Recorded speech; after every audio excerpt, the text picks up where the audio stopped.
SDS napada Levico zaradi tega, ker ve, da smo najbolj kredibilna alternativa, da se družbo postavi nazaj na neke solidarne temelje in osnove.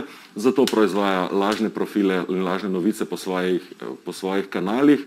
Za nas pa so napisali celo lažni manifest, na katerega se sklicujejo, in njihov policijski šef je torej na podlagi tega manifesta šel v smeri, da je Levico treba preiskovati. Glasovi iz SDS-a pa so zelo jasno povedali tudi, da nas želijo prepovedati.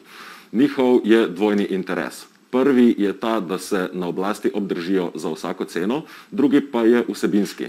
S to resolucijo in s tem diskurzom strašijo kmete, male podjetnike in druge delovne ljudi pred tem, češ kaj groznega vam bo Levica naredila, v resnici pa zgolj ščitijo privilegije 1% najbogatejših.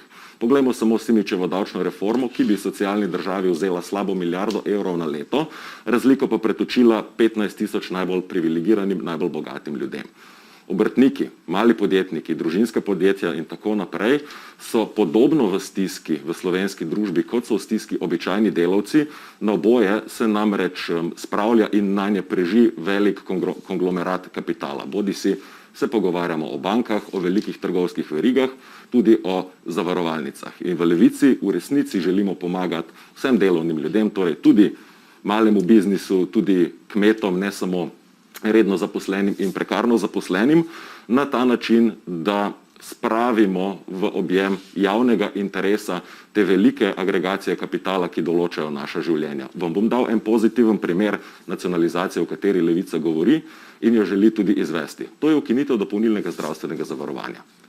To bi pomenilo, da komercialnim zdravstvenim zavarovalnicam vzamemo 50 milijonov evrov, ta denar namenimo za javni zdravstveni sistem, na ta račun pa ljudem ni potrebno več plačevati položnic, kolikor pa je doprinosa ljudi, pa je bistveno manjši za 95% ljudi, kot plačujejo v temu hipu.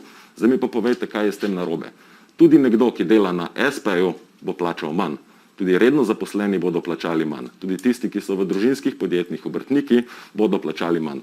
Skratka, kar SDS počne, ne ščiti družbe pred idejami socializma, ampak ščiti velik kapital pred temu, da ga država pripelje v javno naročje in obrne v javno korist pod demokratično delavsko kontrolo.